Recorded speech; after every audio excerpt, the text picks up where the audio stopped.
যারা অমুসলিম রয়েছে তারা কি মুসলিমদের সালাম দিতে পারবে কিনা? তো এরকমের কোনো আমি একটা জি, এটা কি অমুসলিমরা তো দিতে পারবে কিনা অমুসলিমরা অমুসলিমরা মুসলিমদের সালাম? অমুসলিমরা তো দিতেই পারবে, অমুসলিমদের তো আহ, দিতে তো কোনো সমস্যা নাই। অমুসলিমদের অমুসলিমরা দিতে পারবে কিনা সেটা তো অমুসলিমরাদের বিধানে এটা থাকতেই পারে, যে এটা, তাই না? না না, ইসলামী দৃষ্টি থেকে কি এরকমের দেওয়া নিষেধ আছে কিনা? মুসলমান আমি যেটা মুসলমান জানতে চাচ্ছি যে মুসলমানরা অমুসলিম। মুসলমানরা অমুসলিমদেরকে দিতে পারবেন কিনা এটা জানতে চাচ্ছেন কিনা সেটা বলেন। জি জি মুসলমানরা অমুসলিমদেরকে জি দিতে জি, পারবে কিনা এটা নিয়ে। অমুসলিমদের সালাম দিতে পারবে কিনা? জি, বা অমুসলিমরা যদি মুসলিমদের সালামও দেয়, তার সে অ্যান্সারটা দিতে পারবে কিনা? অমুসলিমরা যদি মুসলিমদেরকে সালাম দেয় এই বিষয়ে ইসলামে সালাম দেয়, যে তাহলে জিনিস, তাহলে কি সে তার হ্যাঁ হ্যাঁ, সে হ্যাঁ দিতে পারবে কিনা, তার প্রত্যুত্তর দিতে পারবে কিনা? দিচ্ছি উত্তর আবার দিচ্ছি। একইভাবে যারা মুসলিম, তারা মুসলমানদের সালাম দিতে পারবে কিনা, এটা আমি এটা জানতে চাচ্ছি, কোনো রেফারেন্স আছে কিনা? আচ্ছা, আমি আপনাকে একটা মানে আমি একটা টিভির একটা উপস্থাপক, হ্যাঁ আমি আপনাকে আমি সেই একজন টিভির উপস্থাপক এরকমের। ভাই, আপনি বোধহয় আমার কথা অনেকক্ষণ পরে শুনতে পাচ্ছেন, এই কারণে একটু ইয়া হচ্ছে। আমি আপনাকে সেই টিভির উপস্থাপনার যে বিষয়টা সেটা আমি ফেসবুকে ইয়া করেছিলাম, আমি আপনাকে সেটাই দেখাচ্ছি। অমুসলিমদের সম্পর্কে ইসলামে যে জিনিসটা বলা আছে, অমুসলিমদের সম্পর্কে শান্তি কামনা করা, এটা মুসলমানদের জন্য উচিত না। অমুসলিমদেরকে কোনো ধরনের সাহায্য সহযোগিতা করা, সেগুলো উচিত না। অমুসলিমদের সাথে কোনো ধরনের বন্ধুত্বপূর্ণ সম্পর্ক রাখা, সেগুলো উচিত না। এগুলা কিছুই করা উচিত না, ইসলামের কনসেপ্ট এটা। কিন্তু যদি আপনাকে যদি কোনো অমুসলিম ইসলাম অনুসারে আপনাকে যদি কোনো অমুসলিম সালাম দেয়, তাহলে আপনি ওয়ালাইকুম এইটুক শুধু বলতে পারবেন, পুরাটা বলতে পারবেন না। হ্যাঁ, মানে তোমার সাথেও সেটা হোক, এইটুক শুধু মাত্র বলতে পারবেন। আমরা সেই ভিডিওটা দেখি, এই ভিডিওটাতে কি বলে শোনেন। হ্যাঁ, আমার মেয়ে হচ্ছে যেখানে টিউশনি পড়তে যায়, সে টিচারটা হচ্ছে হিন্দু। তো উনি আমাকে সালাম দেন, কিন্তু আমি ওটার উত্তর দিতে পারি না। মানে আমি যতদূর জানি যে সালাম দেওয়াটা যাবে কিনা আমি ঠিক সঠিক জানি না। হুম তো হুম হুম। সেক্ষেত্রে কি করতে পারি? হ্যাঁ, এটা ধন্যবাদ। আসলে ধন্যবাদ। এটা আসলে আমাদের জন্য একটা সমস্যাই। আসলে হিন্দুরা এখন আমরা দেখি যে বিভিন্ন জায়গায় সোনার দোকান থেকে শুরু করে এই জায়গা ওই জায়গা মিষ্টির দোকান, অনেক জায়গায় হিন্দুরা কাজ করছে এবং তারা আমাদেরকে সবসময় সালাম দেয়, ইনশাল্লাহ বলে, আলহামদুলিল্লাহ বলে, এটা তাদের ব্যাপার। কিন্তু আমাদের এক্ষেত্রে আসলে সালামের জবাবটা একটু ডিফারেন্ট। ওয়ালাইকুমের পরে আরেকটি শব্দ আছে, ওটা আমি নিজেও পারি না। তো ওটা হলো আসলে একটু কঠিন। ওটার অর্থটা হলো যে আপনার উপর গজব বর্ষিত হোক। তো যদি এটা আমরা না পারি, মানে ওই সালামের উত্তরটা যদি আমরা না পড়ি, তাহলে আমরা চুপ থাকবো এবং একান্তই যদি জবাব দিতেই হয় বা এসেই যায়, তাহলে ওয়ালাইকুম এইটুক পর্যন্ত আপনি উচ্চারণ করতে পারেন। মোটামুটি এরকম ধরনের মত আছে। তারপরে আপনি আচ্ছা, ইকবাল ভাই, আপনি কি শুনতে পেয়েছেন এই জিনিসটা? জি জি, শুনতে পেয়েছি, জি জি শুনতে পেয়েছি। আচ্ছা, আমার কাছে আরো অনেক ভিডিও আছে এবং অনেক বক্তব্য আছে এবং রেফারেন্স আছে। যেমন ধরেন, ইসলামের একটা আকিদা গ্রন্থ আছে, আল ইরশাদ সহি আকিদার দিশারি। এই গ্রন্থটার লেখক হচ্ছে মানে ইসলামের বর্তমান সময়ে সবচেয়ে বড় স্কলার শায়েখ সালে আল ফাউজান। এই বইটা প্রকাশিত হয়েছে মাকতাবুস সুন্নাহ প্রকাশনী, 433 434 পৃষ্ঠাতে, যেটা বলা হয়েছে যে ইসলামী আকিদার মৌলিক বিষয়গুলো বর্ণনা করার পর একটি আবশ্যিক বিষয়ের প্রতি ইঙ্গিত করছি, তা হলো ইসলামী আকিদার এসব বিষয়কে দিন হিসেবে গ্রহণকারী প্রত্যেক মুসলিমের ওপর আবশ্যক হলো তারা উপরোক্ত বিষয়গুলোকে তাদের আকিদা হিসেবে গ্রহণ করে তাদেরকে বন্ধু বানাবে, এবং যারা এগুলোর সাথে শত্রুতা পোষণ করে তাদেরকে শত্রু বানাবে। সেই সাথে মুশরিকদের ঘৃণা করবে এবং তাদের প্রতি শত্রুতা পোষণ করবে। এটা ইব্রাহিম আলাইসাল্লাম ও তার সাথীদের দ্বীনের অন্তর্ভুক্ত। আমাদেরকে তাদের অনুসরণ করার আদেশ দেয়া হয়েছে। নিচে বলা হচ্ছে যে ইহুদি খ্রিস্টানদেরকে বন্ধু হিসেবে গ্রহণ করো না, এটা হারাম। পরে বলা হয়েছে তোমরা তোমাদের শত্রুদের বন্ধুরূপে গ্রহণ করো না। আল্লাহ মুমিনদের উপর কাফেরদের বন্ধু বানানো হারাম করেছেন, যদিও তারা তার বংশের সর্বাধিক নিকটবর্তী লোক হয় না কেন। এই বিরাট মূলনীতি সম্পর্কে অনেক মানুষ অজ্ঞ রয়েছে। আমি আরবি ভাষায় প্রচারিত একটি রেডিও অনুষ্ঠানে একজন আলেম ও দায়ীকে খ্রিস্টানদের সম্পর্কে বলতে শুনেছি। তিনি বলেছেন, খ্রিস্টানরা আমাদের ভাই। এরকম ভয়ঙ্কর কথা খুবই দুঃখজনক। আল্লাহ তাআলা যেমন ইসলামী আকীদা বিশ্বাসের দুশমন কাফেরদেরকে অভিভাবক রূপে গ্রহণ করা হারাম করেছেন, ঠিক তেমনি তিনি মুমিনদেরকে অভিভাবক হিসেবে গ্রহণ করা ও তাদেরকে বন্ধু বানানো ওয়াজিব করে দিয়েছেন। এইখানে পরিষ্কারভাবে বলা হচ্ছে যে তাদের সাথে শত্রুতা পোষণ করতে হবে, তাদেরকে শত্রু হিসেবে গণ্য করতে হবে অমুসলিমদেরকে। তো অমুসলিমদেরকে যদি আপনি এবং কোরআনেও এই জিনিসটা বারবার বলা হয়েছে যে তারা হচ্ছে নিকৃষ্টতম সৃষ্টি, নিকৃষ্টতম জীব, এবং অনেক জায়গাতে তাদেরকে রীতিমতো গালিগালাজ করা হয়েছে, তাদেরকে কিভাবে মারতে হবে, কাটতে হবে, জবাই করতে হবে সেই জিনিসগুলো বিস্তারিত বর্ণনা সূরা তাওবা, সূরা আনফালে আছে। তো এই সমস্ত জায়গা থেকে পরিষ্কারভাবে বোঝা যায় যে ইসলাম আসলে অত্যন্ত সাম্প্রদায়িক একটা ধর্ম, যে সাম্প্রদায়িক ধর্মটা মানুষকে ঘৃণার শিক্ষা দেয়। হ্যাঁ, ইকবাল ভাই বলেন। জি ভাই, ঠিক আছে ভাই, বুঝতে পারছি। আপনাকে অসংখ্য ধন্যবাদ। ঠিক আছে, আমার আর কোনো কিছু জিজ্ঞাসা নাই। পরবর্তী যদি কোনো কিছু জিজ্ঞাসা হয় আমি আবার যুক্ত হবো। ঠিক আছে। ঠিক আছে ভাই, তাহলে বিদায় জানাচ্ছি, ভালো থাকবেন, আপনার জন্য শুভকামনা রইল। আচ্ছা ভাইয়া, আমি রিসেন্টলি দেখলাম একটা হইলো, মানে গডের এক্সিস্টেন্স নিয়ে আর কি, মানে weather god exist, god singular, if God is singular, yes এরকম একটা ইয়েস কিছু যেন। ইয়েস ইয়েস ইয়েস, আপনি কি দেখেছেন সেই বিস্ময়কর ইফ দেয়ার বিস্ময়কর ইজ সেই গড হি ইজ আলোচনা? Singular, if God is singular then Islam is true, God is singular then Islam is true. Great বিস্ময়কর লজিক ভাই, ভাই। Great great. হ্যাঁ। মানে মনে আচ্ছা করেন, ভাইয়া, হ্যাঁ হ্যাঁ ভাইয়া ফিলোসোফাররা please। যদি ফিলোসোফাররা মনে করেন এই যুক্তি শোনার পরে মনে করেন সবাই মিলে একসাথে আত্মহত্যা করার সিদ্ধান্ত নেবে যে এত বছর কি করলাম আমরা, আমাদের সুইসাইড কে মরা যেতে হবে, তাই না? কি অসাধারণ আপনি এপিকুরাস লেভেলের জিনিসপত্র ভাইয়া। একদম এটা একদম। তো মানে যার কোট তার একটা মানে পুরা করা উচিত, মানে একটা ছবির নিচে তার কোটটা দিয়ে দেওয়া উচিত আর কি। তো ভাইয়া, আমার আমার কথা হলো যে মানে গড এক্সিস্ট করে, মনে করেন একজন, এই যে গড অফ দ্য গ্যাপস যে ব্যাপারটা আছে, কিভাবে করে ইনিশিয়েট হয়েছে ইউনিভার্স, সবকিছু কিভাবে ইনিশিয়েট হয়েছে উই ডোন্ট নো। তো একজন যদি অ্যাজিউম করে নেয়, আচ্ছা okay fine, there might be a creator or there is a creator, is that same, মানে এই জিনিসটা, মানে একটা সৃষ্টিকর্তাকে বিশ্বাস করা এবং একটা ধর্মর উপাসনা করা বা একটা ধর্মর রীতি রেওয়াজের ভিতরে থাকা, এটা কি সেম জিনিস ভাইয়া? না, এটা তো সেম না, আলাদা হবে। কারণ কোন ধর্মের মানে হ্যাঁ আলাদা হবে। আপনি বলেন, আপনি যদি বলতে আচ্ছা চান মানে এই বিষয়ে। সে সে আমি যদি বলি যে হ্যাঁ আমি আল্লাহকে বিশ্বাস করি কিন্তু আমি এক ওয়াক্তও নামাজ পড়ি না, তাহলে কি মানে এটা কি, মানে আমি কি মুসলিম হইলাম? হ্যাঁ, আপনি মুসলিম হইলেন। রিয়েলি?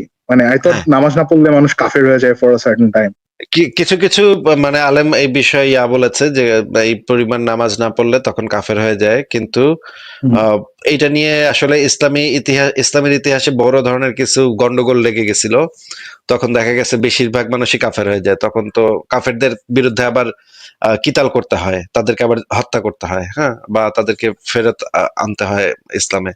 তো এই এই ধরনের মানে ঝামেলার কারণে পরবর্তীতে যারা মানে আহ যারা একদম কট্টরপন্থী তারা তো এখনো মনে করে যে হ্যাঁ নামাজ না পড়লে কাফের হয়ে যায়, কিন্তু পরে দেখা গেছে যে এত কট্টরপন্থী হইতে গেলে তখন আর মানে শাসন ক্ষমতা টিকায় রাখা যায় না। তখন যেই খলিফারা যেই কাজটা করলো যে মিডল পয়েন্টে আসলো যে তারা তাদেরকে আর কাফের বলতো না। তো এখনকার সময়ে যে ইসলাম আমরা দেখি, আহলে সুন্নাত ওয়াল জামাত যেটা মনে করে যে তাদেরকে সরাসরি তারা কাফের বলে না, যদিও কাফের হয়ে যায় কিন্তু তারপরে তারা সরাসরি কাফের বলে না, একটু রয়ে সয়ে বলে আর কি, মানে বলে যে তো না করলে খারাপ বা এটা কুফরির দিকে চলে যাচ্ছে, ছোট কুফর হয়ে যাচ্ছে, এগুলো এগুলো বলে। ওইলা আসলে তারাও বিশ্বাস করে যে কাফের হয়ে যায়, কিন্তু তারা আসলে এই জিনিসটা জোরের সাথে বলে না যে নামাজ না পড়লে কাফের হয়ে যাবে। আচ্ছা, কিন্তু তারপরে তো ভাইয়া, মানে যদি ইসলামের প্র্যাকটিসেস এর ভিতরে আমি না থাকি, যেমন ইসলামের যে আইন কানুন আছে সেইটার আন্ডারে যদি না থাকি, তাহলে তো I can't identify myself as a Muslim despite despite believing, মানে আমি যদি বিশ্বাসও করি যে একটা সৃষ্টিকর্তা থাকতে পারে, তারপরেও তো এটা মানে আমি মুমিন বা মুসলিম বলা যায় না, ঠিক না? এটা তো একটা ইউনিভার্সাল গডও হইতে পারে যে ওকে দেয়ার মাইট বি, বাট এটা আমি ধরলাম যে সে কখনোই কমিউনিকেশন করে নাই, ঠিক না? দ্যাট ডাজন্ট মানে মেক ইসলাম ইমিডিয়েটলি রাইট, যে এইটাই সত্যি কথা বা এই ধর্মটাই সত্যি, ঠিক না? মানে একটা সৃষ্টিকর্তা বিশ্বাস করা বা একটা সৃষ্টি শুধুমাত্র একটা ইনিশিয়েটিং ফোর্স আছে, এইটা প্রুফ করলেই যে ইসলাম সত্যি হয়ে যায়, এইটার তো কোনো লিঙ্ক আমি ভাইয়া আমার মানে আমার বুদ্ধিমত্তায় দেখতেছি না।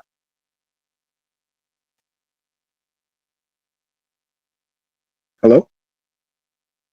হ্যাঁ, ভাই আপনি লাস্ট ইয়াটা আমি শুনতে পাইনি, আরেকবার একটু বলবেন হ্যাঁ, লাস্ট মানে আমি যেটা পোর্শনটা। বলতেছি ভাইয়া, মানে এই যে গড ইজ সিঙ্গুলার বা একটা সৃষ্টিকর্তা আছে, ইনিশিয়েটিং ফোর্স একটা সৃষ্টিকর্তা আছে, এইটা যদি আমি মাইনাও নেই, তারপরেও তো আমি ইসলাম যে ট্রু এইটা আমি মানে এই এইটা তো এটার প্রুফ হয় না, ঠিক না? যে ইনিশিয়েটিং ফোর্স যদি একটা সৃষ্টিকর্তা থাকেও, সে যে ইসলাম ইসলাম মানে প্রবর্তন করছে বা সে এই কোরআনটা যে তার বাণী, এইটা তো প্রুফ হয় না ভাইয়া, মানে টু মাই নলেজ মাউন আর ভাই, কি।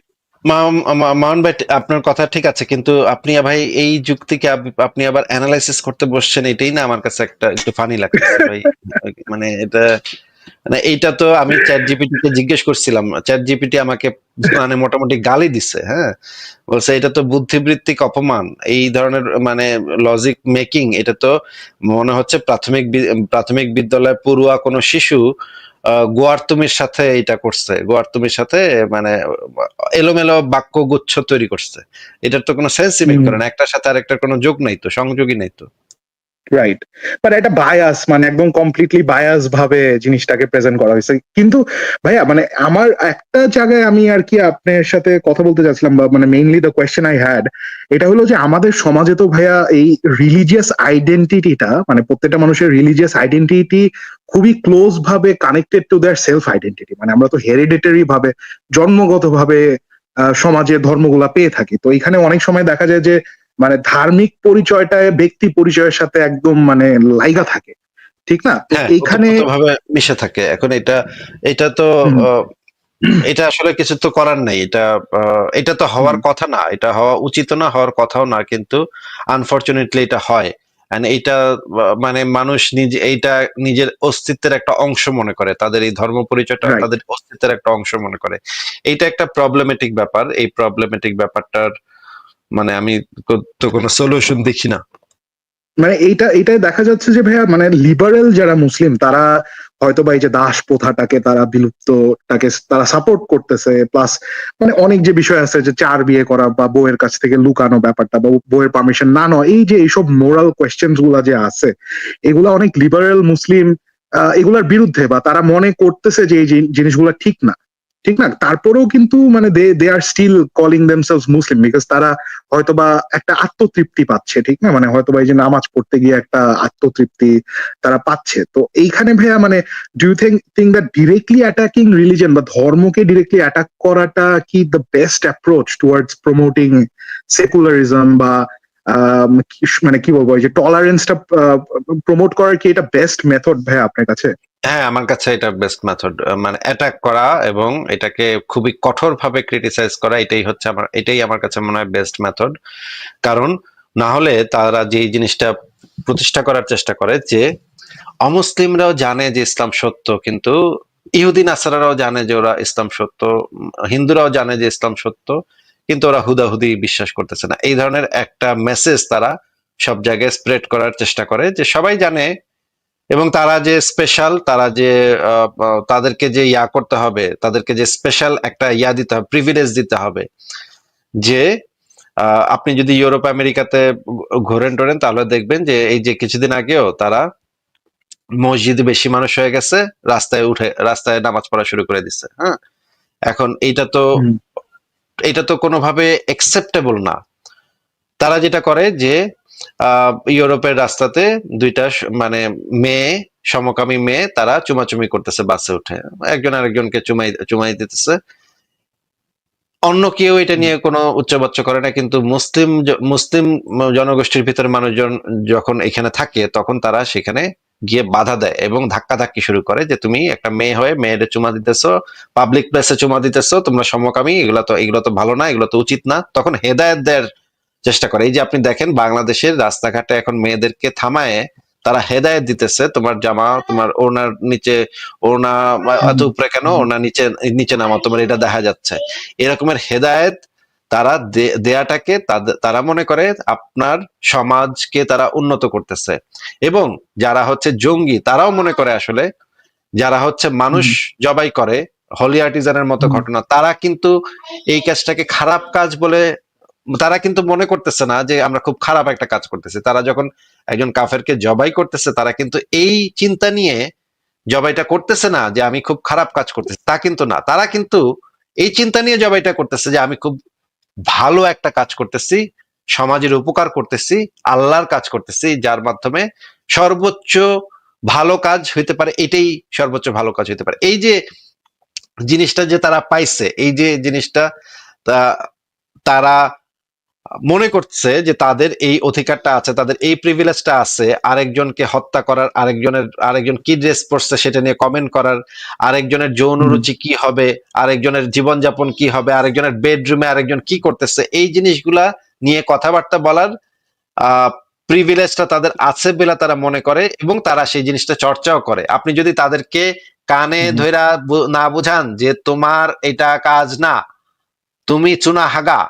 তুমি চুনাহাগা মুমিন, এটা যদি আপনি যতক্ষণ তাকে কানে ধরে না বুঝাবেন, এই যে একটু আগে যে মুমিন আসছিল, যে মুমিনকে আমি কানে ধরে বুঝাইলাম যে তুমি বাবা চুনাহাগা মুমিন, এই যে শান্ত, যার কথা আপনি তুললেন, যে এই বিরাট ইয়াটা দিচ্ছে, এই একটা কাল্পনিক জগতে বসবাস করবে, তাকে যতক্ষণ পর্যন্ত না আপনি কানে মালা দিয়ে না বুঝাইবেন তুই একটা চুনাহাগা মুমিন, ততদিন পর্যন্ত সে কল্পনার একটা জগতে বসবাস করবে যে আমি বিরাট এক যুক্তি দিয়েছি নাস্তিকের লাইভে, নাস্তিকের লাইভে এমন যুক্তি দিছি যে নাস্তিক সব শেষ, ওরা সব নাস্তিকতা শেষ হয়ে গেছে। হ্যাঁ, এই সেলফ স্যাটিসফ্যাকশনে সে জীবন পার করবে। তাকে আপনি ধরে কানে আপনার কথার ইন্টারপ্রিটেশনটা তো অনেকের কাছে হয়ে যাবে যে কানে মলাটা মানে ফিজিক্যাল ভায়োলেন্সের কথা বলতেছে। ফিজিক্যালি তো আমরা করি না ভাই, ফিজিক্যালি তো আমরা কাউকে হার্ট করি না ভাই। জিনিসটা করি সেটা হচ্ছে মানে অনলাইনে আমরা কথার মাধ্যমে যে জিনিসটা আমরা করি, কথার মাধ্যমে তাকে অ্যাটাক করা, তার যে মতাদর্শ, তার যে চিন্তা, সেগুলাকে আমরা অনলাইনে আমরা যখন বলি পাশে লাথি মেরা বাইর করে দিলাম, তার মানে আমরা সরাসরি মারতেছি না ভাই, এটা তো মনে করেন ব্যাক স্টেজে নিয়ে গেলাম ভাই, স্টিমার থেকে বের করে দিলাম, সেটাকে মিন করি। কিক আউট আমরা বলি না, কিক আউট করে দিলাম, যা তোরে কিক আউট করে দিলাম, তার মানে তো মানে আমরা আক্ষরিক ভাবে তার পাছে লাথি মারতেছি না ভাই। তো এই আমার মনে হয় যে এই সমস্ত চুনাহাগাকে একদম, এবং তারা যে শিক্ষা দীক্ষাতে পিছায়, সারা পৃথিবীর মুসলিমরা যে শিক্ষা দীক্ষা জ্ঞান বিজ্ঞানে একদম তলানির দিকে, এই জিনিসটা তাদেরকে চোখের সামনে তুলে ধরতে হবে, নাহলে তারা সেই সেলফ স্যাটিসফ্যাকশনে থাকবে যে 1000 বছর আগে কোন এক বিজ্ঞানী আইছিল, সেই বিজ্ঞানী তো সমস্ত কিছু কইরা গেছে। হ্যাঁ, আমাকে কোরআন থেকেই তো আসলে বিজ্ঞানীরা, নাসার বিজ্ঞানীরা কোরআন থেকেই তো সমস্ত বিজ্ঞান টিজ্ঞান বাইর করতেছে। হ্যাঁ, আসলে এই জিনিসগুলা, এই থেরাপি গুলা যদি আপনি যতক্ষণ পর্যন্ত তাদেরকে না দিবেন, রবীন্দ্রনাথের একটা কবিতাই আছে, ওরে আমার সবুজ ওরে আমার কাঁচা, আদমরাদের ঘা দিয়ে তুই বাঁচা। ঠিক আছে, আদমরাদেরকে ঘা দিয়ে বাঁচাইতে হবে ভাই, এটা। এবং তাদের এইটা দ্বারা ফলাফল ভালো পাওয়াও যাচ্ছে, ফলাফল ভালো পাচ্ছি আমরা। কিন্তু যদি আমরা তাদের সেই যে কোমল ধর্মীয় অনুভূতি, সেটাকে আমরা ধরবো না, টাচ করবো না, কিচ্ছু বলবো না, এটা যদি আমরা এই অ্যাপ্রোচটা যদি আমরা নিতাম, তাহলে তারা দিনকে দিন কিতাল জিহাদ আরো বাড়ায় যেত, তারা আরো পুরা পৃথিবীকে নরকে পরিণত করতো। আমাদের সাথে ফারাজ ভাই চলে আসছে। ফারাজ ভাই, কি অবস্থা ভাই, কেমন আছেন? কি অবস্থা ফারাজ ভাই, হাউ আর ইউ ডুইং? আচ্ছা ভাই, শোনা যাচ্ছে আমাকে? হ্যাঁ ভাই, শোনা যাচ্ছে। থ্যাংক ইউ ভাই, যুক্ত করার জন্য ধন্যবাদ। ভালো আছি, আশা করি আপনি ভালো আছেন ভাই।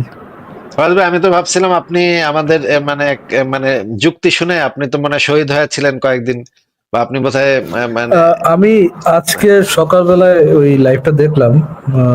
হ্যালো ভাই, শোনা যাচ্ছে আমাকে? হ্যালো হ্যালো হ্যালো ভাই, শোনা যাচ্ছে আমাকে? হ্যালো হ্যালো হ্যালো হ্যালো ভাই, শোনা যাচ্ছে আমাকে? এই বারটাই শুনলাম, মোর দেন 90% এসে ওটাই শোনা গেল। আপনি আমাকে মিউট করে দিচ্ছেন, আমার কাছে স্ক্রিনশট আছে, এই বুলশিটই শুনলাম 90% সময়। এন্ড যুক্তি, সিঙ্গুলার। একটু কারণ ফারাজ ভাই, এটা তো একটা প্রাতঃস্মরণীয় বাণীতে পরিণত হয়েছে, মনে করেন এটা তো। আচ্ছা ফারাজ ভাই, এই যে মনে করেন আর্গুমেন্ট কি নোবেল পুরস্কার দেওয়ার কোনো একটা স্কোপ তৈরি করা যায়? আপনি একটু দেখেন না ভাই ফারাজ ভাই। I think Nobel is not good enough. এটাকে যেটা করা যেতে পারে, একটা নতুন একটা ইয়ার মানে নতুন একটা নাম করা যেতে পারে, চুনাহাগা কোন একটা চুনাহাগা বেল বা চুনাহাগা ট্রফি কোন একটা, এরকম কিছু একটা দেওয়া যেতে পারে। ভাই এটা না, আসলে ভাই এই লজিক দেখলে না মানুষ কোমায় চলে যাবে ভাই, একদম কোমায় চলে যাবে এবং বাকি জীবন কোমাতে কাটাতে হবে। মানে মনে করেন একজন ফিলোসফারকে আমি বসায় দিলাম, মনে করেন বার্টন রাসেলকে যদি আমি এই আর্গুমেন্ট দিতাম, সে মনে করেন কোমায় চলে যেত এবং জীবনে আর উঠতো না। অসুস্থ হয়ে যেত ভাই। বার্টন রাসেল তো এমনি ভাই বুড়া মানুষ, অ্যাজ আই রিমেম্বার হিম। সে তো মানে একদম পুরো প্রেশার টেশার উঠে যেত ভাই। হ্যাঁ, বার্টন রাসেল অনেক আগে মারা গেছেন না, উনি মানে আপনি বোধহয় ইসের কথা বলছেন, বার্টন রাসেল, হ্যাঁ হ্যাঁ, মারা গেছে ভাই। Why am not a Christian যে লিখছে আর কি। হ্যাঁ, Yeah, yeah. বলে। আচ্ছা ভাইয়া, আরেকটা ভাই জিনিস ভাই, আমাকে মানে একজন আমি একটা লিঙ্ক দিল, লিঙ্ক দিল আপনার আপনার নামে কোনো একটা চ্যানেল, হয়তো বা আপনারই চ্যানেল, হ্যাঁ আপনারই চ্যানেল, একটা ভিডিও আপলোড করা, এর মধ্যে একটা ছেলে নাকের মধ্যে আঙ্গুল দিয়ে আছে, বাট এই নাকের মধ্যে আঙ্গুল দেওয়ার কারণটা কি? আমি কেন আমি কেমন বলবো ভাই, এটা আমাকে জিজ্ঞেস করেন কেন? যে নাকে আঙ্গুল দিচ্ছে, মনে করেন একবার নাকে একবার অন্য কোনো হেরা গুহায় যে দিচ্ছে, সেটা সে বলতে পারবে। হইতে পারে গভীর ইমান ওই জায়গায় লুকায় আছে, খোঁজায় খোঁজায় বের করতেছে ওটার মধ্যে থেকে। আচ্ছা ভাইয়া, আরেকটা আমি কিন্তু মানে আমি আসিফ ভাই, একটা কোয়েশ্চেন আমি এই জিনিসটা না মানতে পারি না, আমার কাছে এত ডিসগাস্টিং লাগে ভাই। আমাদের কাছে কেউ এসে যদি বলে ভাই আমি চ্যালেঞ্জ করি, আমি আপনার সাথে ডিবেট করতে চাই, সে আমাকে লোকজন লাতায় বাতায় বলে, ঠিক আছে ভাই আপনি যদি ডিবেট করতে চান ডিবেট করবো। আমি এতদিন ধরে প্রিন্সেসের পিছে ঘুরতেছি, princess let's debate, let's debate, let's debate. 2-3 বছর ঘোরানোর পর না না না না, এটা আমি এটা ডিবেট করতে পারবো না, আমি এটা আলেমরা না বলেছে। প্রথমে এগ্রি করার পরে আসিফ ভাই পরে মনে বুঝছে আলেমরা না করেছে এটা নিয়ে। আমার শিশু নবী না করছে এটা নিয়ে। Where is my debate? সবার আশা আকাঙ্ক্ষা পূরণ হচ্ছে, আমার আশা আকাঙ্ক্ষা পূরণ হচ্ছে না ভাই। প্রিন্সেস কে আমি পাচ্ছি না, এটা কোনো কথা? আপনি এইভাবে গণিমতের মাল বানাইবেন, এটা কি ওরা হতে দিবে নাকি? মুসলমানরা অন্যদেরকে করতে পারবে, কিন্তু অন্যরা তো মুসলমানদেরকে করতে পারবে না। ফারাজ ভাই, আই ওয়ান্ট প্রিন্সেস আসিফ ভাই, আমার এই ইয়েটা, আমার এই খাইশটা যে কবে পূরণ হবে? আচ্ছা ফারাজ ভাই, আমি ভিডিওটা একটু ছাড়তে চাই, এখানে দেখেন মানে কনফিডেন্স লেভেলটাও দেখেন এবং ইয়াটাও দেখেন, দেখেন কি অবস্থা একটা। আমি এই টপিকে, আমি এই যে এক্সিস্টেন্স অফ গড নিয়ে নাস্তিকদের থেকে 10 জন থাকবে আর আমি একা থাকবো, 10 মিনিট সময় নেবো, 10 মিনিটে ওদেরকে হারাবো, চ্যালেঞ্জ করে বলতেছি। আমি এই টপিকে, আমি এই যে এক্সিস্টেন্স অফ গড নিয়ে নাস্তিকদের থেকে 10 জন থাকবে আর আমি একা থাকবো, 10 মিনিট সময় নেবো, 10 মিনিটে ওদেরকে হারাবো, চ্যালেঞ্জ করে বলতেছি। ভাই সান্ডার তেল বিক্রিকারী তো ভাই ভালোই, অনেকদিন ধরে ভাই সান্ডার তেল বিক্রিকারীদের কথা শুনি না, পুরাই তো ভাই সান্ডার তেল বিক্রি করে ফারাজ ভাই, আমি কিন্তু রাজি হয়েছি, 10 মিনিট তার সময় দেওয়া হবে। আমি কিন্তু রাজি হয়েছি আমার লাইভে, যদিও এটা হবে তার 14 গোষ্ঠীর ভাগ্য, কিন্তু তারপরও আমি বিনোদনের জন্য, পাবলিক বিনোদনের জন্য আমি 10 মিনিট ছেড়ে দিতে রাজি হয়েছি। ফারাজ ভাই, আমরা তো দিব নাকি, কি বলেন? আমরা তো দিতে রাজি নাকি? 10 মিনিট, 10 মিনিটের ইয়ে শিওর আছে ভাই। সে যদি 10 মিনিটের মধ্যে প্রমাণ করতে পারে, ওই যে আমরা তো ভাই আমাদের এর আগে থেকে এক্সপিরিয়েন্স আছে, 5 মিনিটের নাস্তিকতার কবর রচনা, 5 মিনিট থেকে তাদের লংজিভিটি বাড়ছে একটু 10 মিনিট, ঠিক আছে? 5 মিনিটে হয়েছে, 10 মিনিটে হোক, সমস্যা কি? আচ্ছা ঠিক আছে, আচ্ছা যান 12 মিনিটে দিলাম, যান 12 মিনিটের ভিতরে আল্লাহর অস্তিত্ব প্রমাণ করে দিয়েন, যান। আমাদের লাইভে আমরা, এই যে আজকের লাইভে আমরা এই সুযোগ দিচ্ছি, এই চুনাহাগা মুমিন চলে আসতে পারে, চলে আসলে আমি তাকে 12 মিনিট একটানা কথা বলতে দিব, আমরা সবাই ব্যাক স্টেজে চলে যাব এবং তার কোনো ডিস্টার্ব করা হবে না, 12 মিনিটে কথা বলবে। মোহন ভাই বলেন আপনি। হ্যাঁ, আচ্ছা ভাইয়া, আমি একটা জাস্ট কোয়েশ্চেন করি, মানে আলটিমেটলি ভাইয়া আপনার কাছে কি মনে হয় যে ধর্মহীন society would function better than যে কোনো ধার্মিক সোসাইটি? মানে ধর্মহীনতাটাই কি আমাদের টলারেন্স বা পৃথিবীকে ভালোর দিকে নিয়ে যাবে? যুক্তিবাদী সমাজ সবসময় বেটার ফাংশন করবে, এটা বলে আমি মনে করি। যুক্তি সবসময় বেটার ফাংশন করে, এটা সবসময় যুক্তি শুধুমাত্র ফাংশন করে, আর কোনো কিছু ফাংশন করে না।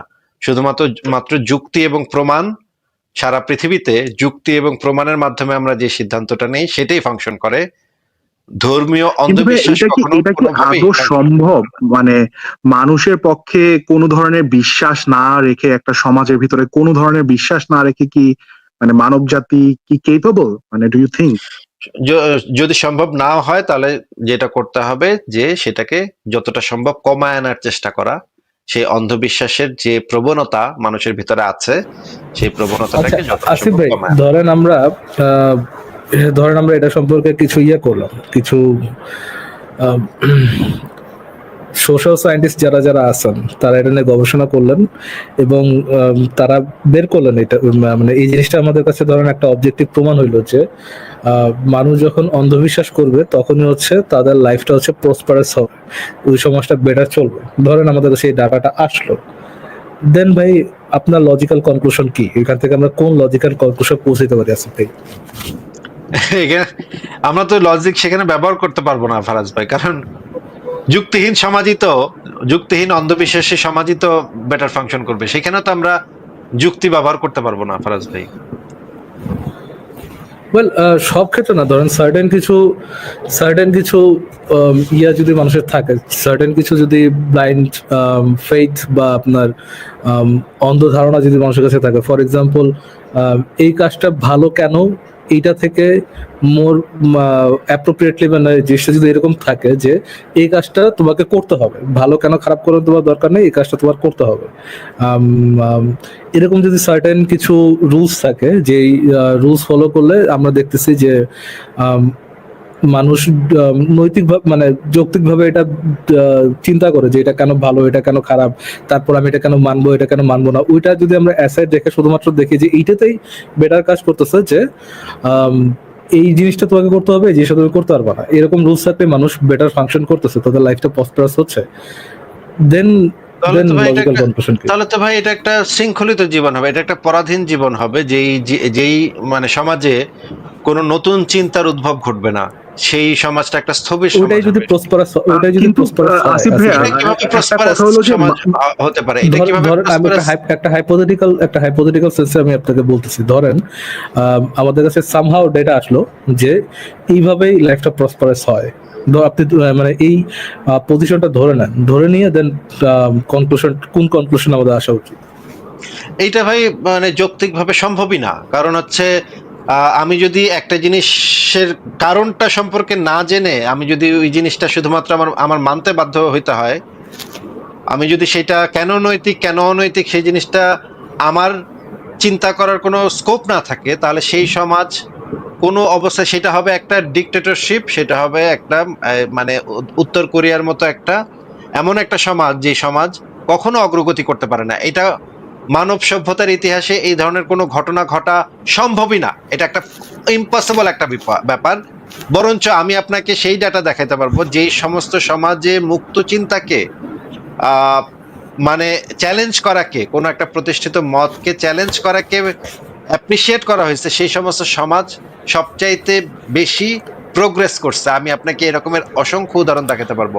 আমি এই চ্যালেঞ্জ ঠিক আছে আসিফ ভাই, ঠিক আছে আসিফ ভাই, বাট আমি মনে করি ধরেন ইন দ্যাট হাইপোথেটিক্যাল সেন্স যে ধরেন আমাদের কিছু সার্টেন ব্লাইন্ড ফেইথ থাকলেই, যে ধরেন এই জিনিসটা আমাদের কেন করা উচিত না করা উচিত এটা না ভেবে এটাই করা উচিত, এটা করলে আমাদের সমাজ প্রসপারাস হবে, এরকম যদি এরকম ভাবে যদি এরকম ভিত্তির উপর যদি আমরা বুঝতে পারি যে সমাজ প্রসপার এইভাবেই হবে, দেন আমার মনে হয় ওইখানে লজিক্যাল কনক্লুশন হবে যে আমরা বেটার কিছু অন্ধবিশ্বাস বানাই, যেখানে হচ্ছে যেখানে মানে অন্ধবিশ্বাসের নামে অ্যাট্রোসিটি থাকবে না, যেখানে হচ্ছে ফর এক্সাম্পল পেডোফিলিয়া থাকবে না, ফর এক্সাম্পল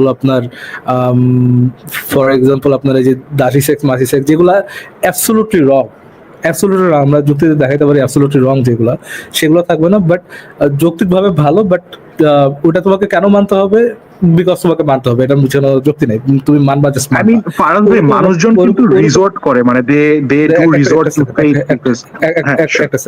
তো এই আমি মনে করি ওইখানে ওই পজিশনে যদি আমাদের কাছে ওইরকম ডাটাও আসে যে অন্ধবিশ্বাসী মানুষকে প্রসপার করে, দেন আমাদের লজিক্যাল কনক্লুশন হওয়া উচিত যে বেটার অন্ধবিশ্বাস বানানো, এরকম কোন অন্ধবিশ্বাস বানানো যেটার মধ্যে এত বাজে বাজে অ্যাট্রোসিটি আছে, in that hypothetical sense Asif ভাই। কিন্তু ফারাজ ভাই এই ধরনের চেষ্টা কিন্তু অলরেডি হয়েছে, সোভিয়েত ইউনিয়নে এই ধরনের মানে চেষ্টা হয়েছে যে বেটার অন্ধবিশ্বাস বানানো, এবং তারা বেশ কিছু বিজ্ঞানীদেরকে রিক্রুট করছিল, যারা হচ্ছে নানা ধরনের, মানে তখন এই যে এই অন্ধবিশ্বাসগুলা বিজ্ঞানীদেরকে দিয়ে বলানো হইতো, সোভিয়েত ইউনিয়নে যে কাজটা করা হইতো সরকারি অর্থায়নে বিজ্ঞানীদেরকে দিয়ে তাদের মানে তাদের রাজনৈতিক মতাদর্শটা প্রচার করা হইতো, এই কারণে যে এই বিজ্ঞানীদের মুখ থেকে এটা বের হইলে তখন জনগণ, সোভিয়েত ইউনিয়নের জনগণ সেটাকে সত্য হিসেবে গ্রহণ করবে এবং সেটাকে অন্ধবিশ্বাস করবে।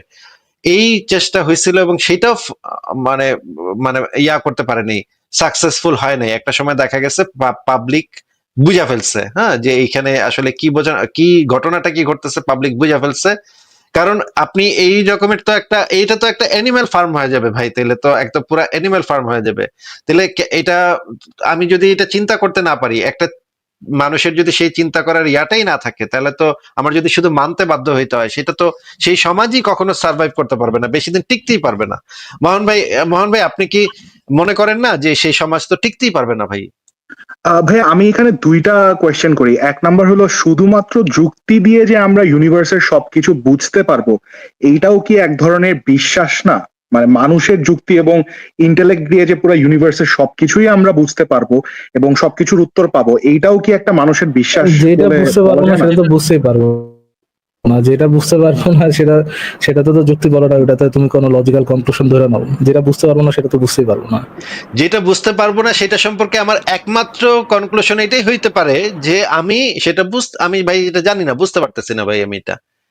এখন যদি কেউ যদি আমাকে বলে যে এইটার অর্থ তাইলে এইটা, তুমি যেহেতু বুঝতে পারতেছ না এটার অর্থ তাইলে এইটা, তাহলে তো তাহলে তো তার সেটা সপক্ষে প্রমাণ দেখাতে হবে, যুক্তি বা প্রমাণ দেখাতে হবে।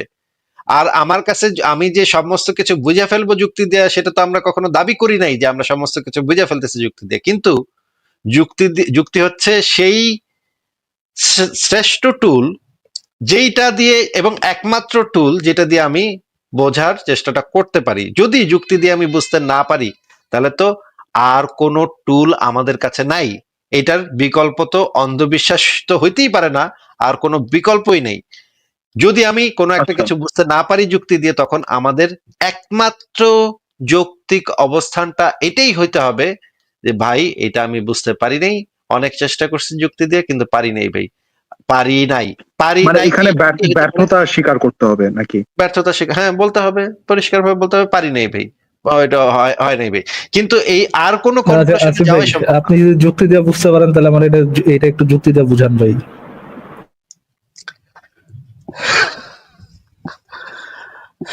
আচ্ছা, এটা আমি দেখি নাই আমি। ঢাকা ট্রিবিউনে আসছে। আহারে, ভাই, ডান কাতের অবশ্যই। ফেরেস্তা, বাম কাতের ফেরেস্তা আর হচ্ছে গিয়ে শয়তান, তিনজনই বলবে যে হালায় কামটা করলো কি।